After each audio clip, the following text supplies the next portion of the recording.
Colosenses capítulo 3.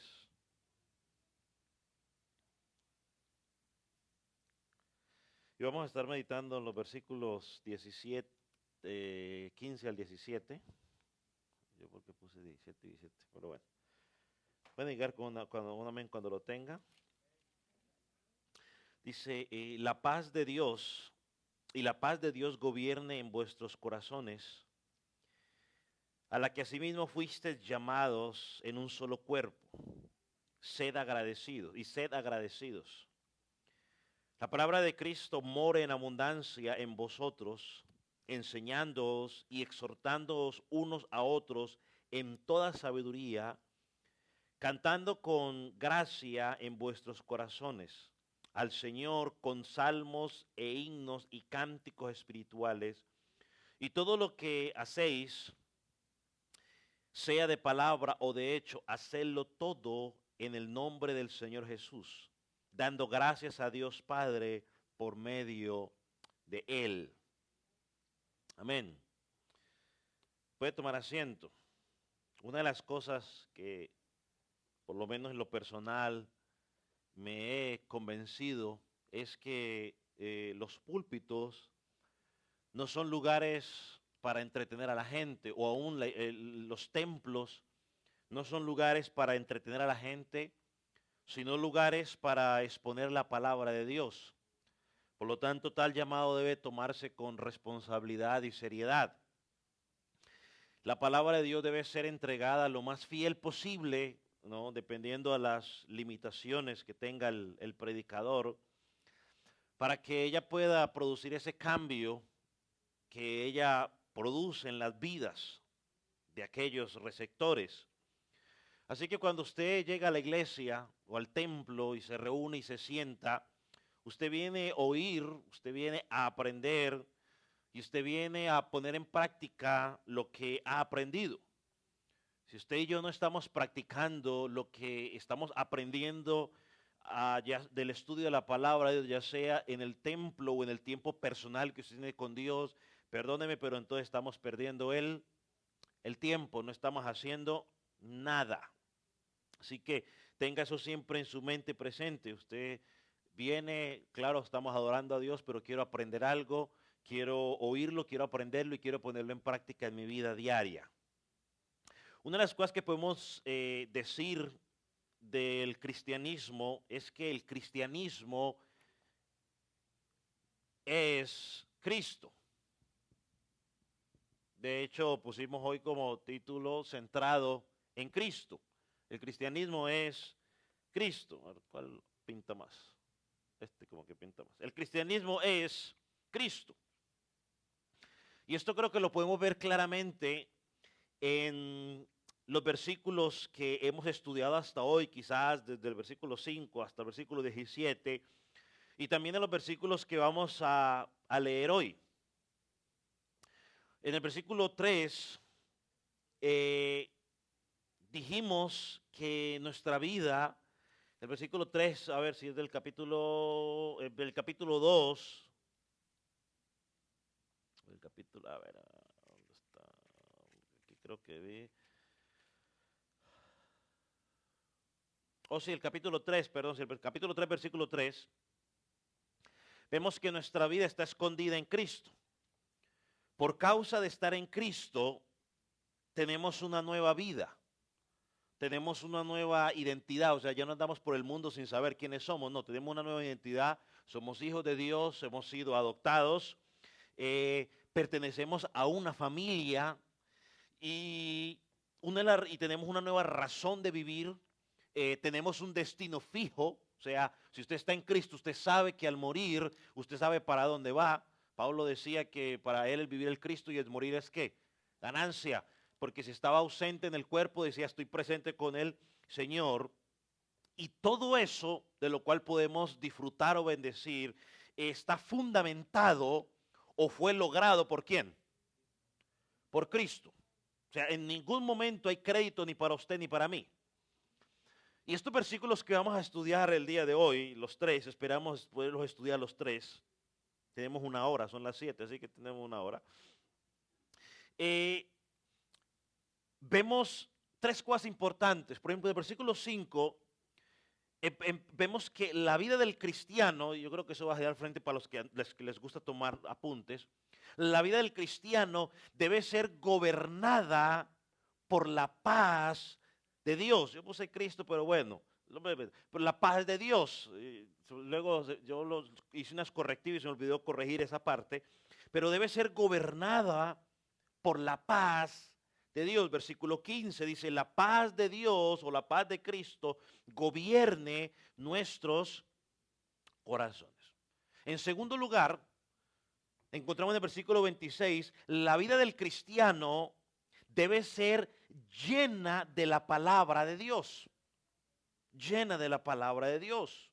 Dice el versículo 16, que la palabra de Dios more, ¿en qué forma? En abundancia. Y en tercer lugar, en la vida del cristiano, todo, absolutamente todo se debe hacer en el nombre de Cristo. Todo debe hacerse en el nombre del Señor. Son las tres cosas que vamos a intentar mirar en la noche de hoy. Pero note algo interesante. Todo está centrado en Dios. Dice la paz de Dios, que que nuestra vida esté llena de ¿qué? De la palabra de Dios, y que todo lo que hagamos lo hagamos ¿qué? Como si fuera para el Señor Jesucristo. Entonces, centrados en Cristo. Ahora miremos en primer lugar el versículo 15.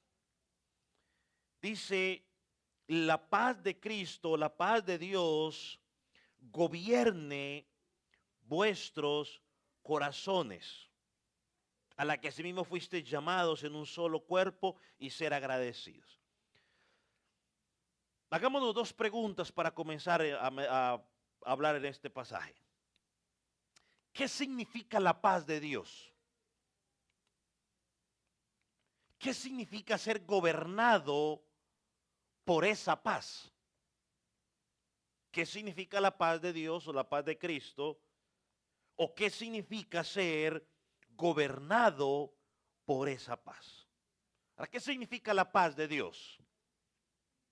Ya lo hemos mencionado en varias ocasiones en esta congregación, desde este púlpito, que la frase la paz de Dios, por lo menos encontramos tres diferentes formas de presentarse, pero las tres están relacionadas la una con la otra, o sea, son inseparables. Y la primera que encontramos es que como creyentes, la paz con Dios significa de que lo que Jesucristo logró en la cruz a nuestro favor, ya no somos más enemigos de Dios. Ya no hay enemistad entre Dios y el hombre. O voy a usar la palabra, ya no hay más enemistad entre el cristiano y Dios. Porque Cristo solucionó ese problema que no podíamos solucionar. Y eso lo miramos en el capítulo 1, versículo 20, ahí atrás, si usted puede retroceder. Y dice, y por medio de Él, o sea, de Cristo, reconciliar consigo todas las cosas, así las que están en la tierra como las que están en los cielos, haciendo que la paz mediante la sangre de Cristo. Cristo tomó nuestro lugar, Cristo recibió el castigo que era para nosotros. Romanos 5:1 también, que es un pasaje muy conocido, dice, justificados pues por la fe, tenemos paz para con Dios. Y todo es por medio de Jesucristo. En segundo lugar, para no buscar más reverencia, pero creo que eso está claro, la paz, no solamente tenemos paz con Dios, sino que también experimentamos la paz de Dios. O sea, estoy en paz con Dios, ya no tengo ningún conflicto, no tengo ninguna situación legal con Dios, todo está claro, pero ahora tengo la paz de Dios en mi vida y la puedo experimentar. ¿Qué es la paz de Dios? ¿Ausencia de problemas? No, no es ausencia de problemas. ¿Qué es experimentar la paz de Dios entonces? Bueno, en primer lugar, es la confianza de que toda nuestra vida está bajo el control de Dios. Hermano, cuando usted sabe que toda su vida está bajo el control de Dios, usted tiene paz. Porque cuando Dios tiene el control de las cosas, nada se sale de su control. En segundo lugar, experimentar la paz de Dios es la tranquilidad de saber que nada de lo que pasa a mi alrededor está fuera del control ni la providencia de Dios. Y saben lo que es la providencia de Dios, ¿cierto? Que todo lo que pasa, Dios lo acomoda para el bien de su Hijo. Entonces, eso me da mi tranquilidad. Que no importa lo que esté pasando a mi alrededor, no importa el virus, no importa no sé qué, crisis económica, no importa lo que sea, yo tengo la tranquilidad de saber de que eso está bajo el control de Dios. Y que en su providencia, Él va a acomodar las cosas. Y aunque yo no entienda en el momento, aunque yo la pase difícil, ¿usted no cree que José la pasó difícil en la cárcel? Creo que sí. Él la pasó difícil en la cárcel, pero José, y no solo en la cárcel, sino vendido como esclavo, rechazado por los hermanos, la pasó difícil, muy difícil. Pero José al final dijo, Dios lo acomodó todo. Eso es la providencia de Dios. Entonces cuando yo tengo, cuando entiendo eso, hombre, yo disfruto de la paz de Dios. Y en tercer lugar, ¿qué es la paz de Dios? ¿Qué es experimentar esa paz de Dios? Es la tranquilidad de saber que Él está cumpliendo sus propósitos en mi vida.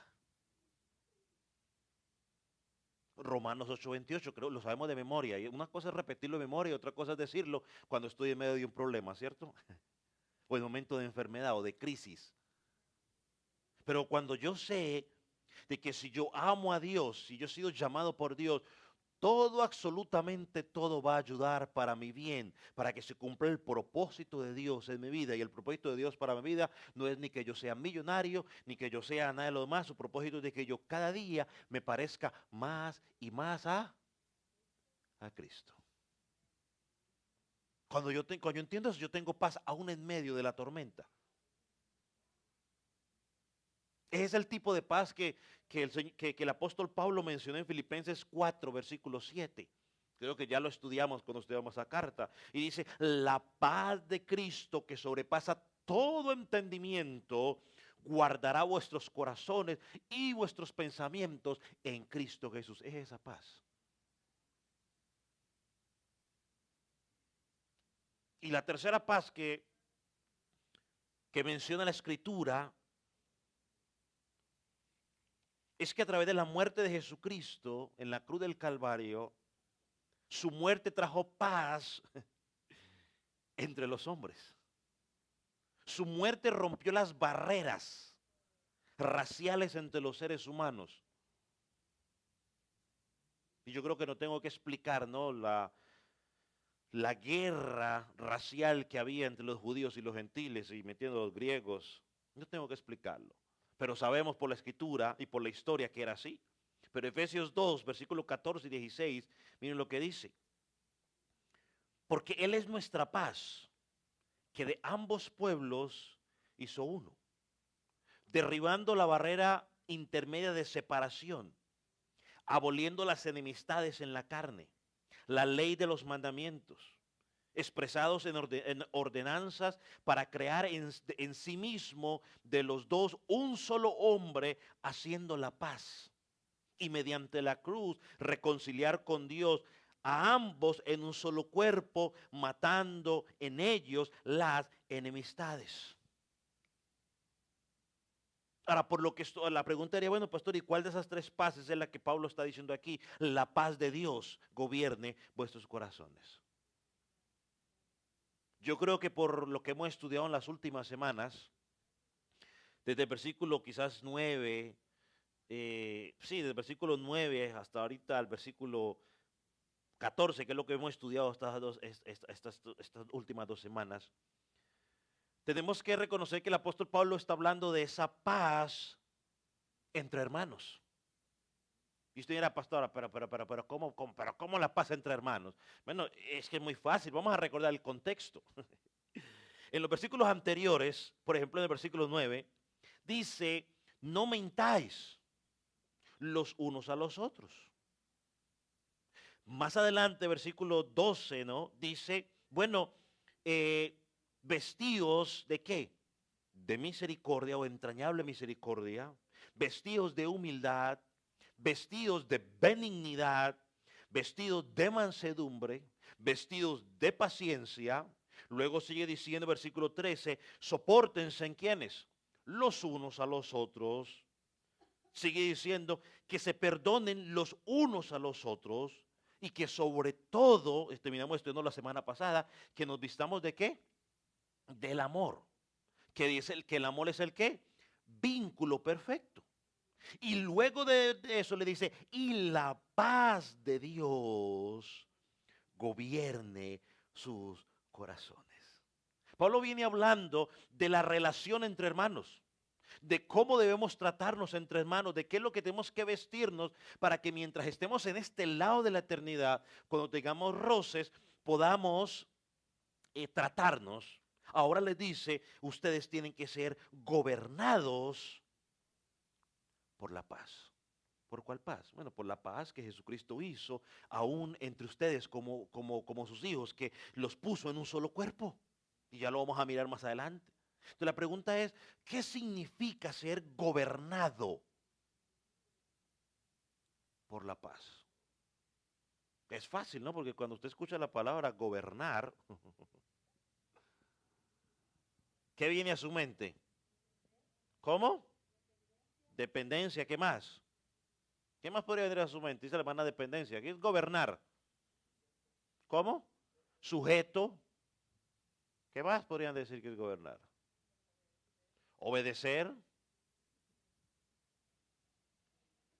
Ahora, esta palabra control, dice alguien más por ahí. Esta palabra significa el que tiene el control. Control. El que tiene el control. O también significa el factor decisivo a la hora de tomar una decisión. El factor decisivo a la hora de tomar una decisión. O también usted le quería poner ahí, sería como el árbitro a la hora de tomar una decisión o arreglar un problema. La pregunta es, ¿y cómo aplicamos eso a nuestra vida?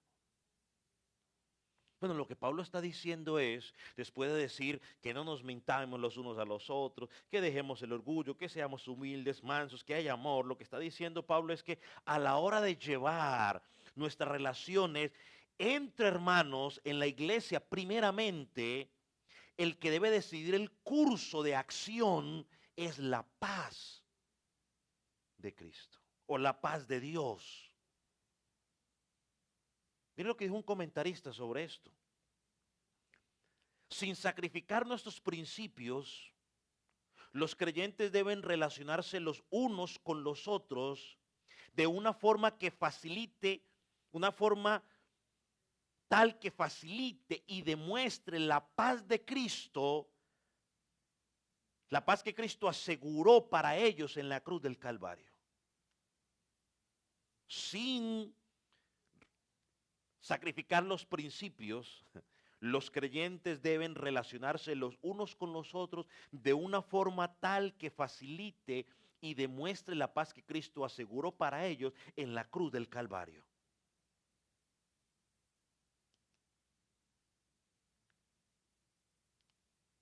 Con otras palabras, si usted y yo decimos que la paz de Cristo está en nosotros, que la paz de Cristo está en la iglesia, bueno, entonces tenemos que actuar en consecuencia a ello. Tenemos que evidenciar que realmente la paz de Cristo está en nosotros. Y aquí no estamos hablando entre la paz de Dios con nosotros, ni estamos hablando de la paz en las dificultades que estoy pidiendo, no, estamos hablando de la paz entre hermanos en Cristo.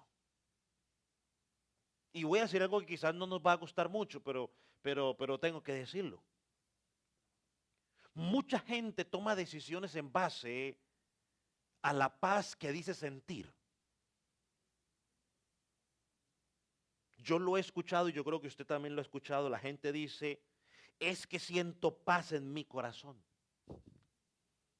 Y quizás usted o yo le hemos preguntado, oiga, ¿y usted sí siente paz? Y él contesta, oh, claro que sí, siento una paz y una tranquilidad como nunca antes había sentido esa paz. Yo lo he escuchado, yo creo que algunos de ustedes lo han escuchado o lo hemos dicho. Déjeme decirle algo.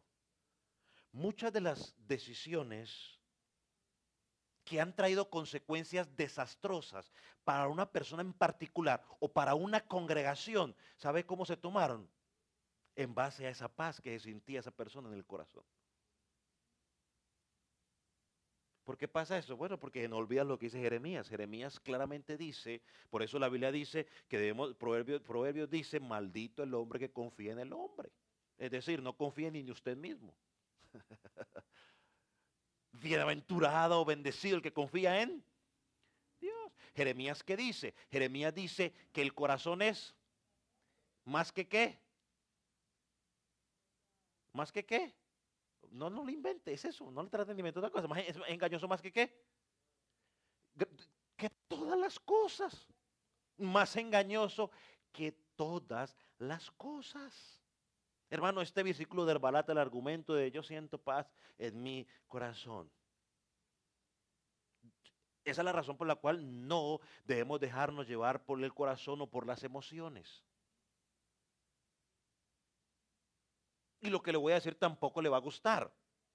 Porque nosotros hemos sido criados en el individualismo, ¿no? Todo yo, todo yo, todo yo, pero eso es importante. Entonces, lo que Pablo quiere decir aquí, ¿no?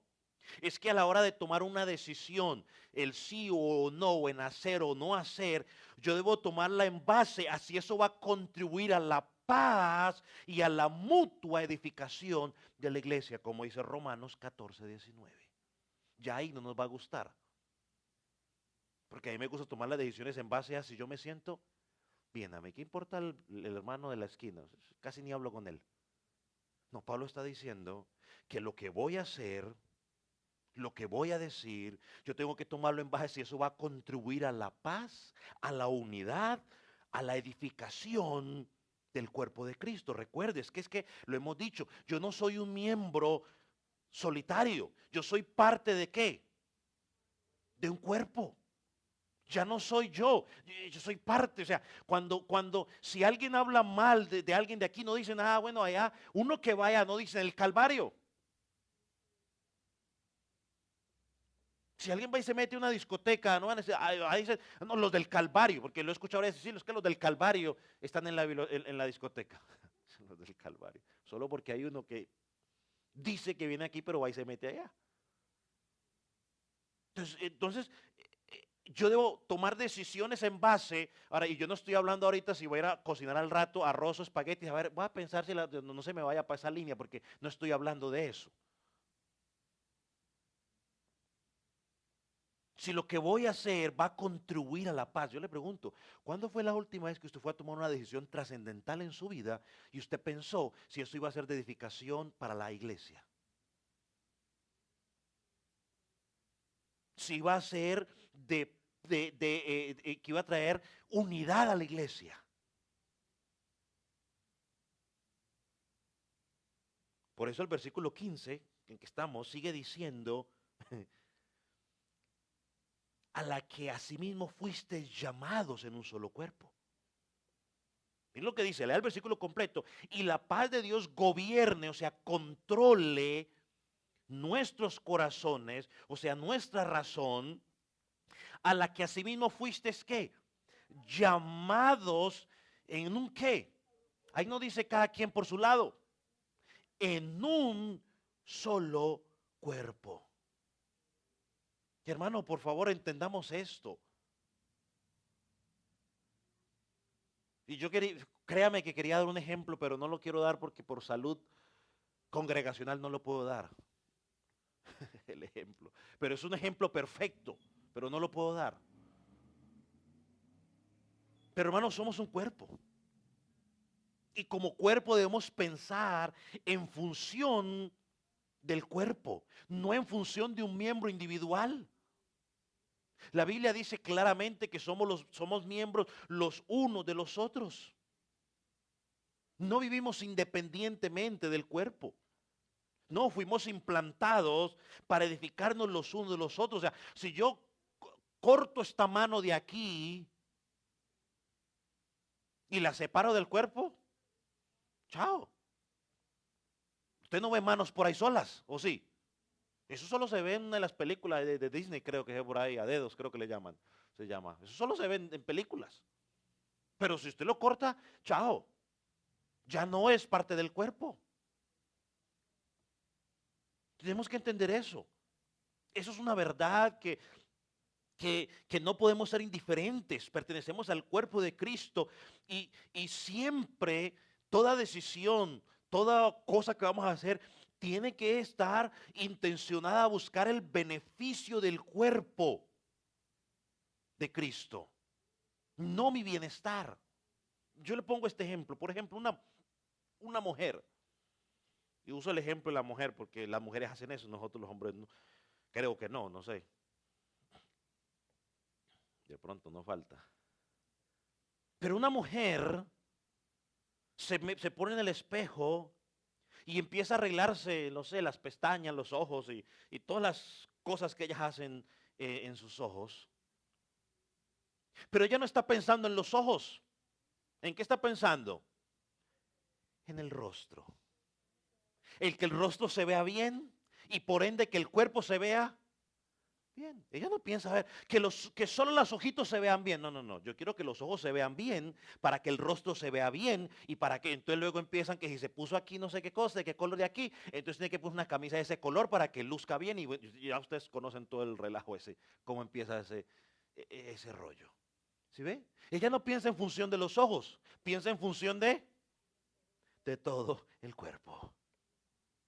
Bueno, así debe trabajar el creyente cuando pertenece a la iglesia de Jesucristo. Yo debo tomar decisiones que promuevan la paz en mi congregación. Yo debo tomar decisiones que promuevan la unidad en el cuerpo de Cristo. Yo debo tomar decisiones que edifiquen al cuerpo de Cristo.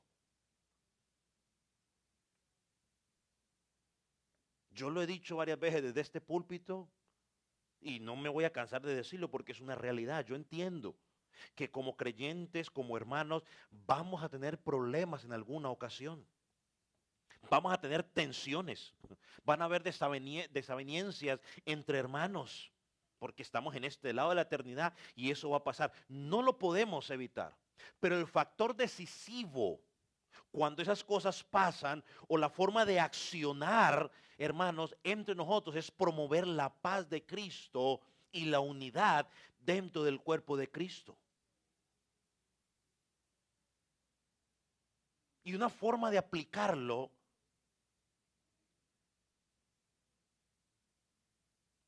es lo que estoy pensando hacer o decir en medio de esta dificultad que estoy viviendo. ¿Será que lo que voy a decir va a promover la paz? ¿Será que lo que voy a hacer va a promover la unidad que Cristo logró por nosotros en la cruz del Calvario? ¿O será que voy a promover la división en la iglesia local? ¿Lo que voy a hacer o lo que voy a decir? Tuve un problema con, no sé, con hermano X. Bueno, lo que voy a decir de ahora en adelante, en base a ese problema, ¿va a promover la unidad, la paz, el amor entre nosotros como iglesia? ¿O lo que voy a decir o voy a hacer va a promover la división? Hermanos, hay que dejar el egoísmo por un lado al rato. Perdón, hay que dejar el egoísmo a un lado, por favor. Hay que dejar de estar pensando en lo que yo siento para empezar a pensar en cómo afecta esto la iglesia de Jesucristo. Y yo creo que eso es y esa acción es muestra de amor entre los hermanos. Usted sabe que yo nunca ni he promovido el chisme, ni enseño el chisme entre hermanos. Ni tampoco enseño que vaya, quéjese con otro hermano cuando está enojado con otro hermano. Pero como esas cosas puede que pasen, Si alguien llega a ti quejándose o a decirte algo de otro hermano, o lo que el hermano está haciendo porque puede pasar, mire, ¿cuál debe ser tu respuesta? Lo mejor que usted puede hacer es decir lo siguiente: mire, hermano, o la forma de promover la paz, la unidad o la edificación en un caso en particular, porque yo sé que quizás a usted le van a llegar alguien con ese cuento. Lo mejor que usted le puede decir es: mire, hermano, lo primero que voy a hacer por ti en este problema es ayudarte en oración. Voy a orar por ti. Lo segundo que te digo es, por favor, vaya y hable con el hermano X que usted tuvo ese problema directamente con él. Si le da miedo ir con él, entonces yo voy con usted y lo acompaño, pero usted es el que va a dar la cara y usted es el que va a hablar. Pero por favor, no me venga a hablar mal de mi hermano, ni me venga a poner en contra de mi hermano. Es fácil, pero no nos gusta hacerlo, porque nos da miedo a que el hermanito se enoje. Pero aunque se enoje, eso es promover la paz, promover la edificación, promover la unidad. Imagínense si yo peleo o discuto, no sé, con la hermana María, y entonces yo voy y le digo al hermano Jeremías: mira, Jeremías, la hermana María, y el hermano Jeremías me sale con ese cuento. Y digo: pues tan espiritual. Y me voy: hermana María, la hermana María Juan, mire, y me sale con el mismo cuento. Y voy y le digo a la hermana Ana, y la hermana Ana me sale con el mismo cuento: mire, vaya, voy a orar por usted, vaya, hablé con él, voy con él. Y a todos los que vayan me salen con el mismo cuento. ¿Qué cree que va a pasar? Se acaban los chismes.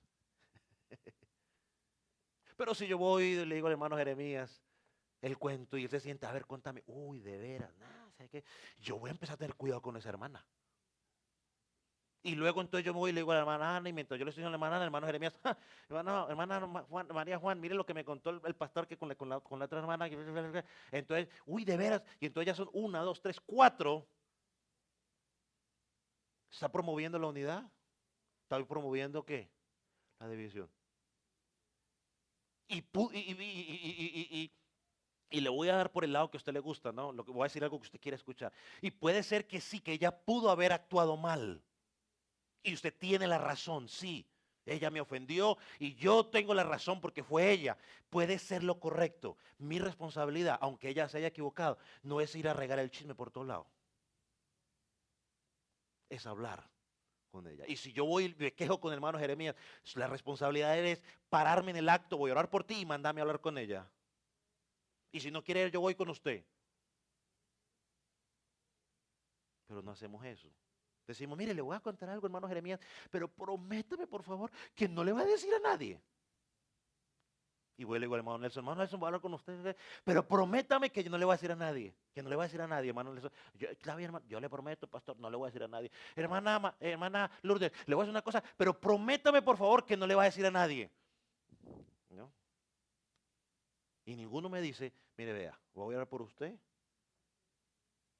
porque eso que usted está haciendo no promueve la edificación, no promueve la paz y no promueve la unidad en la iglesia. Y Pablo dice aquí: y la paz de Dios gobierne vuestros corazones, a la paz que fuimos llamados.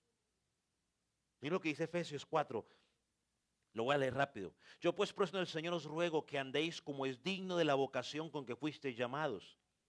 ¿Cómo fuiste llamados? Con toda humildad, mansedumbre, soportados con paciencia los unos a los otros en amor, solícitos en guardar la unidad del Espíritu, que es el vínculo de la paz. Y esa palabra solícito, ¿sabes lo que significa? Es poniendo el mayor empeño en buscar la paz en el cuerpo de Cristo. Hermanos, tenemos que poner el empeño.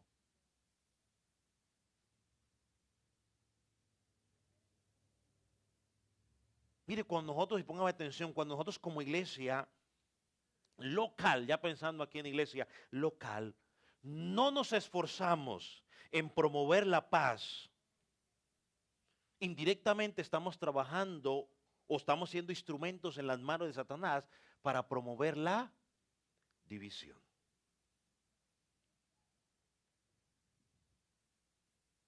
Entonces, cuando en medio de la congregación comenzamos a esparcir rumores de otro hermano, cuando empezamos a sembrar dudas en la mente de otro hermano hacia otro hermano, Cuando andamos quejándonos por todos lados, es que nadie me habla, nadie me mira, que para aquí, para allá, todas esas cosas. Hermano, perdóneme, pero usted no se engañe, usted está trabajando para el diablo. Usted no está promoviendo la paz. Usted no está promoviendo la unidad. Está trabajando para el diablo. Satanás lo está utilizando como su instrumento para promover lo que él promovió en el cielo, la división. Y aunque usted piense que está bien, usted está mal. Ya lo vamos lo vamos a mencionar más adelante. Pero el versículo 16 dice, exhortándoos unos a otros. Lo he dicho en varias ocasiones. Si yo veo a un hermano que está actuando mal, que yo sé que está actuando mal, que no está actuando de una forma correcta, eso no es tema de conversación mía con otro hermano. Es para que yo ore por ese hermano y yo tengo que acercarme con ese hermano y decirle, hermano, corrija. O si yo no quiero acercarme a ese hermano porque me intimida, entonces yo le digo, mire, vea, pastor, vi al hermano haciendo tal y tal cosa y lo he visto en varias ocasiones. Yo creo que no es correcto. Yo no me siento en la capacidad de ir a hablar con él. Vaya usted, hable con él. Y si él le pregunta, ¿y quién le dijo? Dígale que se lo dije yo. Y si necesita que yo vaya con usted para sostener lo que está diciendo, yo voy con usted. ¿Y ve la diferencia? ¿Sabe que muchas de las dificultades o los chismes en las iglesias terminarían si dejáramos de involucrar a terceras personas y cuartas personas y fuéramos directamente a hablar con el hermano con el cual se tuvo ese problema? Y también terminarían si el hermano al cual se le está exhortando se dejara exhortar, porque es que es el otro punto. Ah, es que todos me están persiguiendo, nadie me quiere. No, no, no, es que nadie lo quiera. Si te estás actuando mal, queremos que dejes de actuar mal, que corrijas.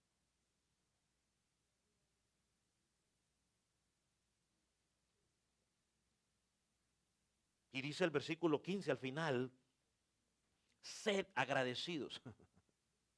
Entonces la unidad y la gratitud, el apóstol las pone juntas, ¿no? Y una de las cosas que tenemos que aprender nosotros es la importancia de ser agradecidos en todas las áreas. Hay algunos que tienen más que yo tengo más que otros, pero yo debo estar agradecido porque todo lo que tengo es por gracia de Dios.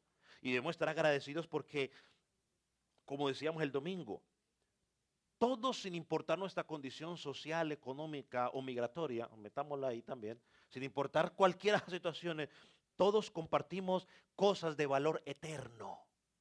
Fuimos adoptados, fuimos perdonados, estamos siendo santificados y veremos al Señor un día. Así que en lugar de ir por el templo quejándose, que nadie lo saluda, que nadie le habla, que no hay amor, si eres verdadero cristiano, debes estar dando gracias a Dios. Porque aún esa situación que tú dices que nadie te ama, Dios la puede usar para formarte. Para formar tu carácter, para que te parezcas más y más a Cristo. Y yo sé que es más fácil fijarse en los pecados de otro, pero yo le hago una pregunta. ¿Cuándo fue la última vez que usted se fijó en las bendiciones que usted recibió de parte de Dios a través de otro hermano?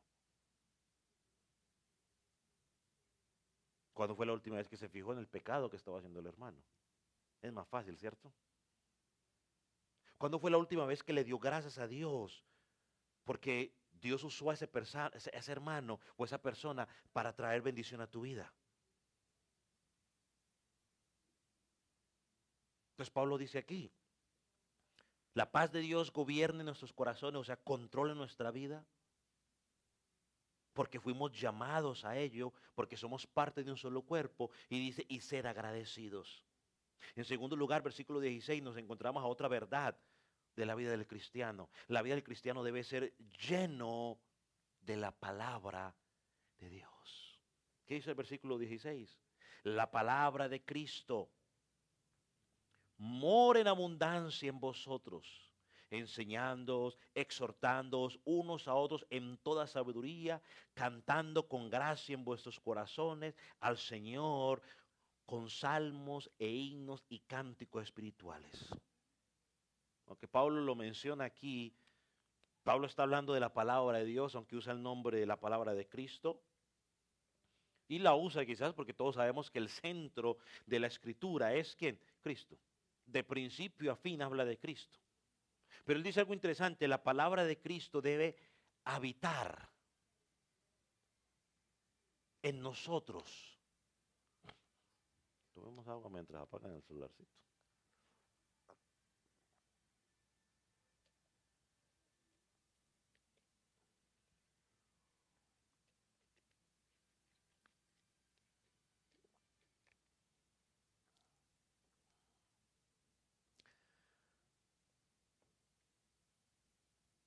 Dice, debe habitar en nosotros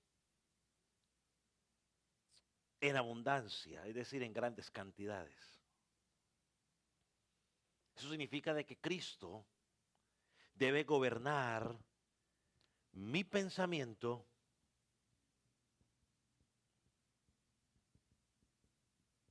mi hablar, mi accionar. Eso es lo que significa. Mis intenciones y mis motivaciones. Eso es lo que dice cuando dice ahí, la palabra de Cristo more en abundancia. Hay una palabra allí que dice nosotros. Esta palabra vosotros, dice vosotros, more en vosotros. Se puede pensar de dos maneras, ¿no? Y creo que los estudiosos lo ponen así de esa manera. Hay dos maneras. Ese vosotros es igual, y yo creo que se la puse a este para que usted lo vea, lo tenga ahí al frente. Vosotros es igual a cada uno de nosotros de manera individual, o ese vosotros es igual a la congregación local como un cuerpo. Ahí está. Ese es a la congregación local. Ese vosotros es igual a cada uno de nosotros de manera individual, o, la segunda, a la congregación local como un cuerpo. Por el contexto, podemos pensar que hace referencia a la congregación local, pero como resultado a la obra que se está haciendo de manera individual en cada uno de nosotros. Por ejemplo, ¿cómo va a morar la palabra de Dios en abundancia en la congregación, aquí en la congregación, si esa misma palabra no está morando en mí como individuo? ¿Se entiende? ¿Cómo va a tener efecto en la iglesia del Calvario en general si en mí, Dixon, de manera individual, no ha tenido efecto? Entonces, para que puedan morar en abundancia en nosotros como congregación, hombre, tiene que empezar por mí, por usted. Ahora, ¿qué podríamos decir que significa morar en abundancia? Bueno, hermano, perdóneme, pero pues leerla regularmente. O sea, estudiarla, leerla todos los días. Cuando yo digo leerla, pues involucro estudiarla, ¿no? Todos los días. Hay que sacar un tiempo, no sé, aunque sea 10 minutos, pero sacar un tiempo para decir, bueno, yo intencionalmente voy a sacar este tiempo para leer y meditar en lo que estoy leyendo. Eso te va a llevar a que abunde. Ella pueda empezar tu mente se empieza a llenar de la palabra. ¿Cómo más? Bueno, congregarme en donde enseñan la palabra de Dios con fidelidad.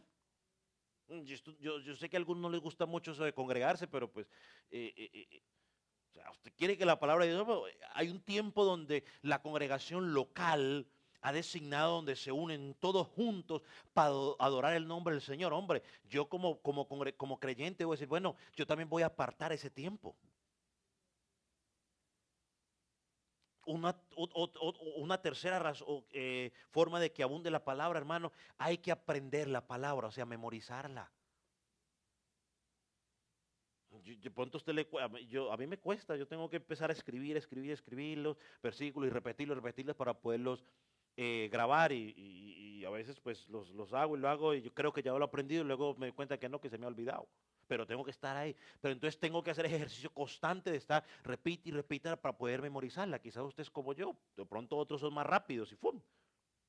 Pero si usted quiere que la palabra de Dios abunde, hermano, tiene que empezar a hacerse la tarea de memorizar algunos versículos.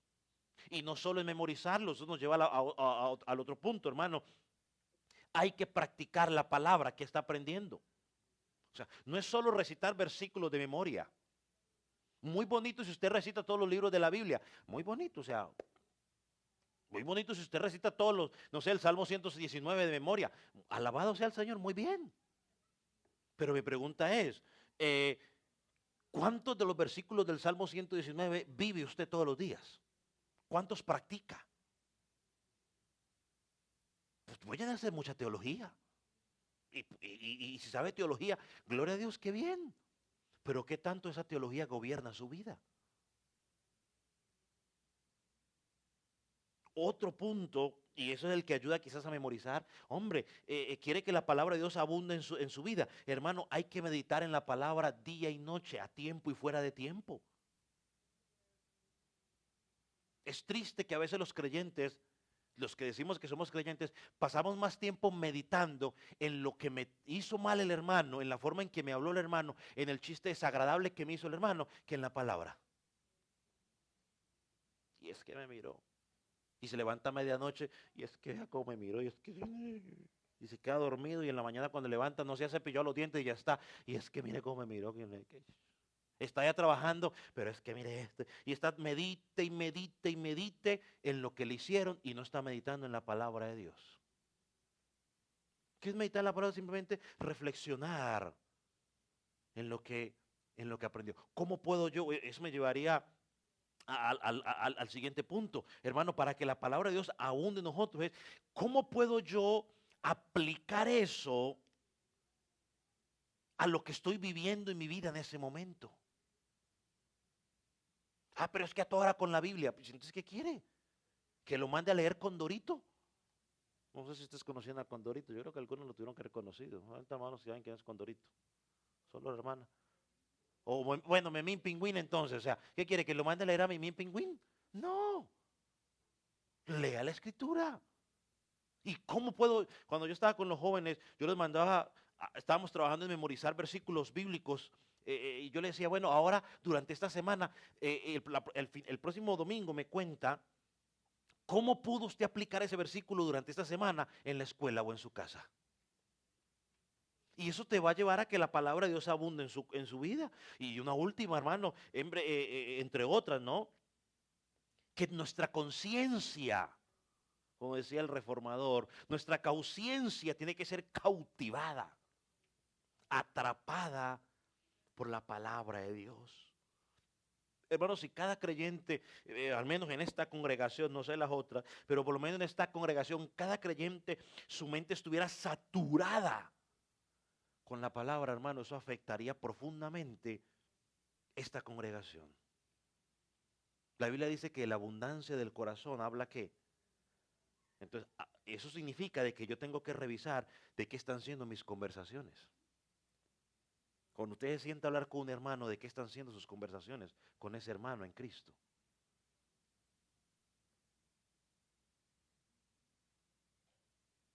¿De la palabra o...? No, y puede que en algún momento hablen de otra cosa, pero cuando usted hace un balance y dice, bueno, está bien, tuve una hora hablando con él, bueno, ¿cuánto tiempo invertimos a hablar de la palabra? Ni lo que dice el versículo. La palabra de Cristo more. ¿Cómo tiene que morar? En abundancia. Enseñándoos y exhortándoos unos a los otros con toda sabiduría.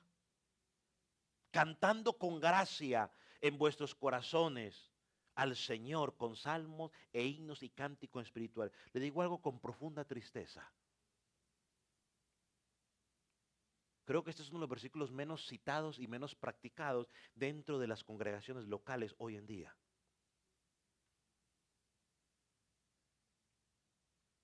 Porque esto no vende. Esto no hace que nadie salga empoderado.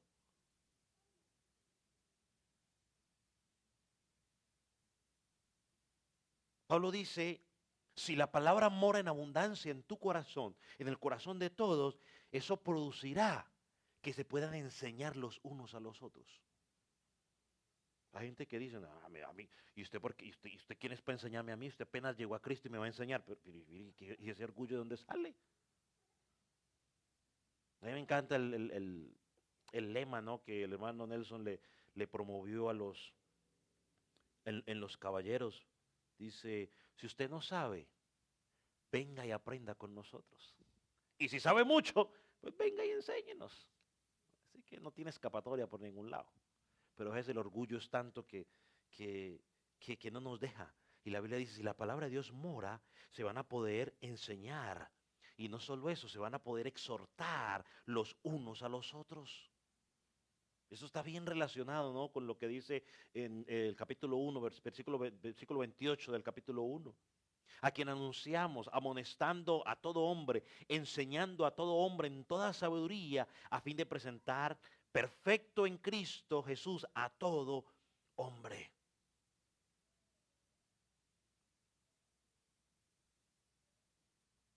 Y esto nos lleva a otro punto, hermano, de la misma manera, y ustedes quizás lo han vivido, ¿no?, aquí en esta congregación, pero de la misma manera como uno tiene cuidado a quién va a invitar a que comparta la palabra de Dios en el púlpito, uno también tiene que tener cuidado qué es lo que canta.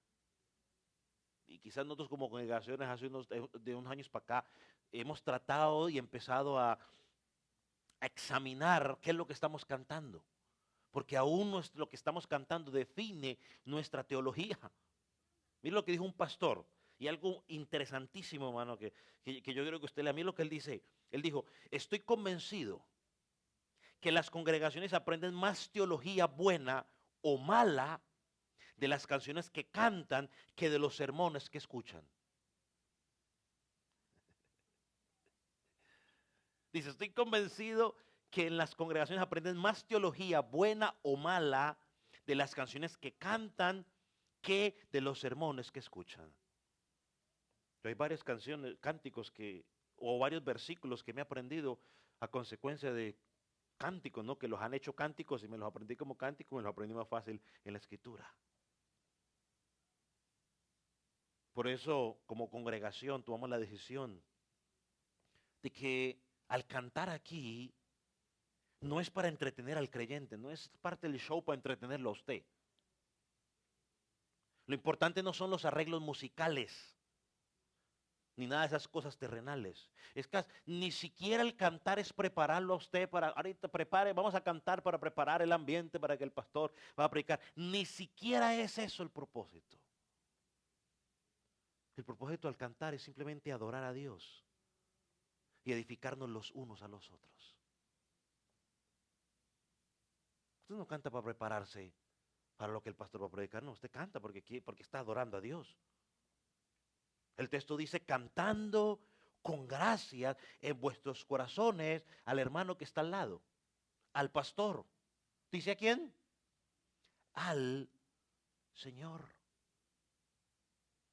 Y él pone 3 categorías, salmos, himnos y cánticos espirituales, y según lo que leo de los comentaristas es casi muy difícil tratar de hacer una distinción entre estos 3, así que no vamos a meter mucho allí. Pero lo que cantamos de reflejar las características que tenían los salmos o que tienen los salmos.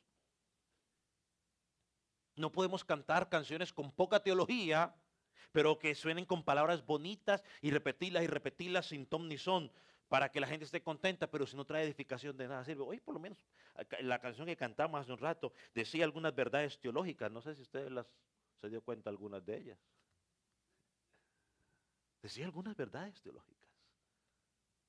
¿No? La Trinidad en Dios, Padre, Hijo, Espíritu, Cordero y León. Cuán grande es nuestro Dios. Y una parte que no cantaban los chicos era cuando no le da el tono para cantar. Su nombre sobre todo es. Él es digno de exaltar. Por eso digo, cuán grande es Él. Y entonces lo estamos adorando a Él, cantamos verdades teológicas que edifican nuestra vida. Yo podría empezar a hacer comparaciones de canciones antiguas que quizás cantábamos acá, para no decir que aquí.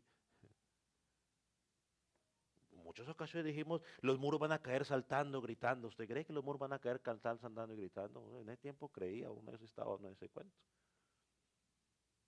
Pero ahora yo prefiero cantar cuán grande es Él. Su nombre sobre todo es la Trinidad en Dios. Verdades teológicas que me llevan a amarlo a Él cada día. Verdades teológicas que estremecen en los sentimientos. Pero que me llevan a decir, oh Señor, gracias. El domingo también cantábamos una, ¿no? La de gracias. Por su amor, gracias por ser bueno. Gracias por su bondad. Y el último versículo, versículo 17. En la vida del cristiano, todo se debe hacer en el nombre de Cristo. Dice, y todo lo que hacéis, sea de palabra o de hecho, hacedlo todo en el nombre del Señor Jesús, dando gracias a Dios Padre por medio de Él. Somos ciudadanos del reino, representamos el reino de Cristo. Por tal razón, todo lo que hacemos, no importa dónde estemos, tiene que hacerlo para la gloria de Dios. A veces nosotros tenemos la tendencia, los cristianos, de dividirnos. No es que en la casa yo me comporte de una manera, en el trabajo me comporto de otra manera y en la iglesia me comporto de otra manera. No, Pablo dice no. Pablo no presenta la vida del cristiano dividido en 3 o en 4 o hasta no sé cuántas veces. Él dice claramente, como Cristo es mi Señor, Él debe ser el Señor en todas las áreas de mi vida. Por tal razón, en todo lugar yo debo actuar de la misma manera. Cuando dice el versículo, ¿no? Hacedlo todo en el nombre del Señor Jesús. El pastor Sam Storm dice que esa frase puede significar lo siguiente: por causa del Señor o para la gloria del Señor. Y para ser honesto, me gusta más la última que él dice, ¿no? O sea, hacerlo todo para la gloria del Señor. Hasta la sopa cuando usted está haciendo, para la gloria del Señor. Esto implica que como cristianos, y volvemos a lo que decíamos hace un rato, esto implica que como cristianos no debemos actuar a la ligera, no debemos actuar por impulso, sino que debemos pensar y analizar por un momento si lo que voy a decir, lo que voy a hacer, es consecuente con la fe que yo promuevo. Si lo que yo voy a decir, lo que voy a hacer, le va a dar la gloria a Dios. En el conflicto que tengo con mi hermano, la forma que voy a actuar o que voy a tratar a mi hermano, ¿va a glorificar a Dios o no va a glorificar a Dios? Hasta la novia que me voy a conseguir, hombre, yo como ya me casé ya puedo decirlo. Así que hasta la novia que me voy a conseguir o el novio que me voy a conseguir, hombre, estar con esa persona va a glorificar a Dios o no va a glorificar a Dios. Ah, pastor, tan exagerado. Bueno, pues sigue creyendo que soy exagerado.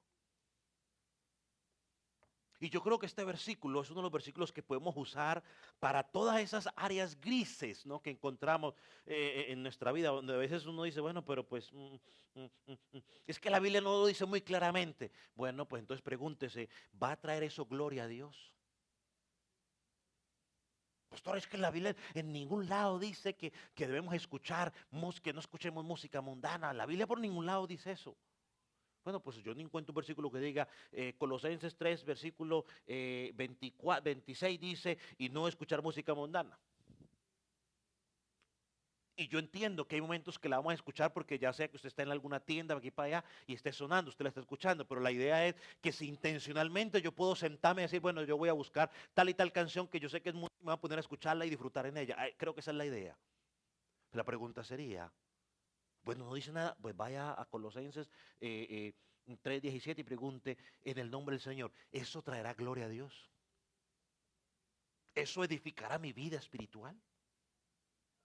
Este mismo pastor Storm nos da, a ver, una, dos, tres, cuatro preguntitas. Yo las adapté un poquito. Pero esas cuatro preguntitas que él dice, para hacernos esa pregunta, para a la hora de tomar las decisiones que quizás no están muy claras, eh, ¿puedo hacer esto en el nombre de Cristo o para la gloria de Cristo?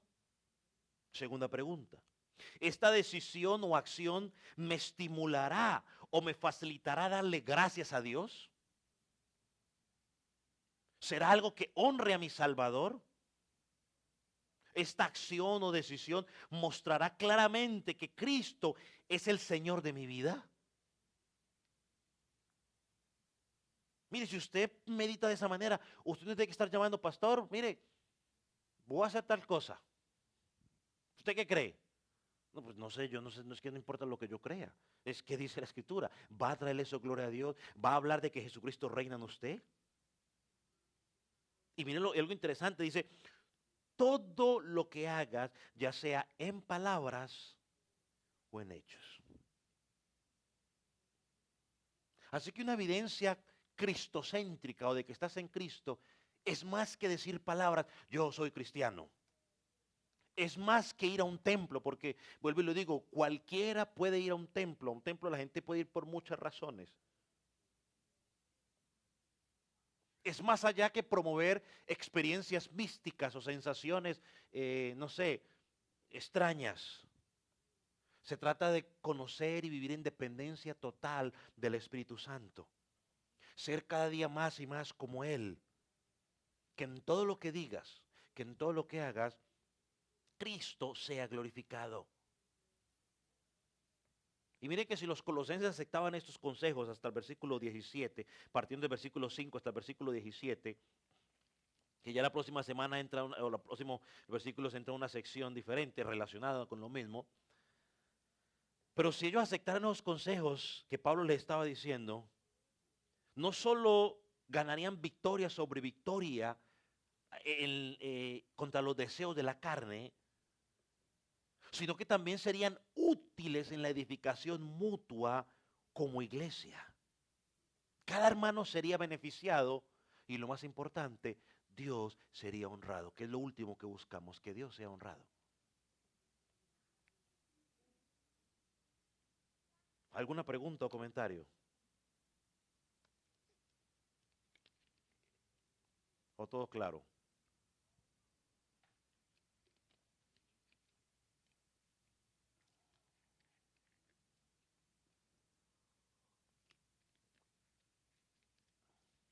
¿Ok? Vamos a orar entonces. Póngase en pie, por favor. Póngase en pie. Cierra sus ojos por un momento.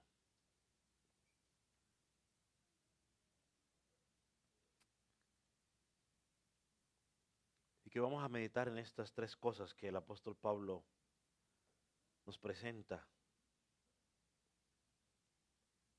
en este pasaje. La paz de Dios gobierne. O sea, esa paz entre hermanos.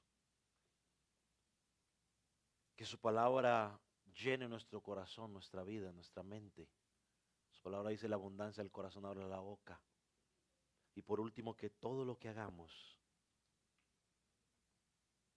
tiene que ser para la gloria de Dios. Yo le invito a que allá donde usted pueda examinar su vida a la luz de estas tres verdades que el apóstol Pablo presenta. ¿Y en cuál de ellas le es necesario trabajar porque quizás estamos un poco quedados en ella?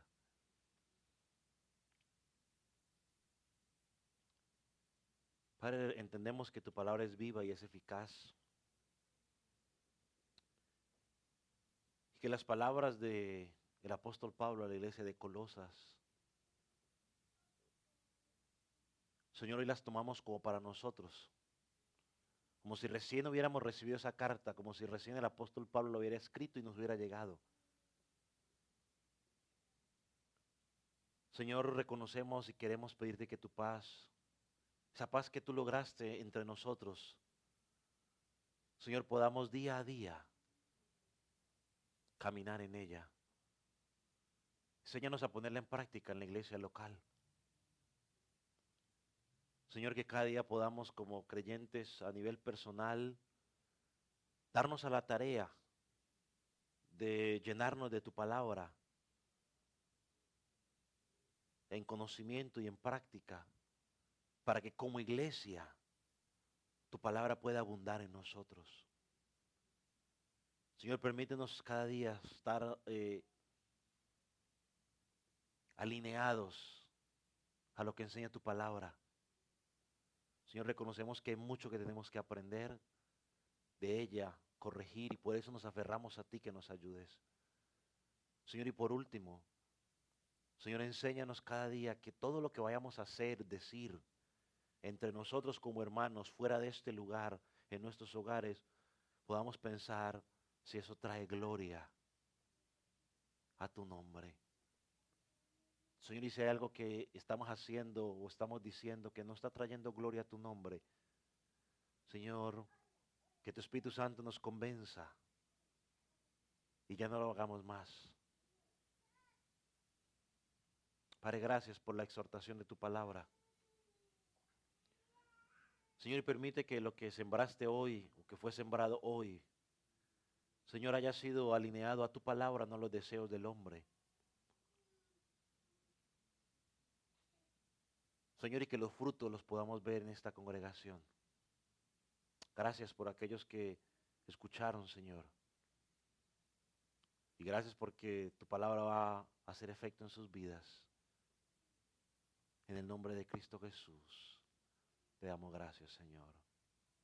Amén.